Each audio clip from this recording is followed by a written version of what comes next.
Dead C নাম শুনলেই গা কেমন ছমছম করে ওঠে। মনে হয় মৃত লোকদের এক সাগর যেখানে ভাসছে লাশ। আসলে বিষয়টি কিন্তু মোটেও ভয়ঙ্কর নয়, বরং ডেড সি ভীষণ সুন্দর, ভ্রমণে যাওয়ার জন্য চমৎকার এক জায়গা। এই ডেড সির পানি এতটাই ঘন যে ওই পানিতে কেউ চাইলে শুয়েও থাকতে পারে। শুধু তাই নয়, শুয়ে শুয়ে বইও পড়া যায় এখানে, কিংবা ল্যাপটপ নিয়ে গিয়ে ওখানে শুয়ে শুয়ে নেট ব্রাউজও করা যাবে। তবে এর নাম কেন ডেড সি হলো?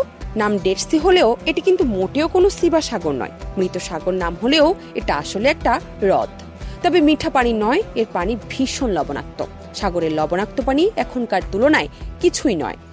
এখনকার পানির লবণাক্ততা সাগরের পানির তুলনায় 8.5 গুণ বেশি। এত নোনতা পানিতে না বাঁচতে পারে কোনো মাছ, না বাঁচতে পারে সাগরের নিচের অন্য কোনো গাছ। এই বিশাল হ্রদে তাই কোনো মাছই নেই পানির নিচের কোনো গাছপালাও। আর সেই কারণেই এই হ্রদকে বলা হয় ডেড সি বা মৃত সাগর। তবে মাছ নেই বলে এই হ্রদে কোনো জীবন্ত প্রাণী নেই তা কিন্তু নয়। এই হ্রদে বাস করে নানা রকমের ব্যাকটেরিয়া আর ছত্রাক, ব্যাস আর কিচ্ছুটি নেই।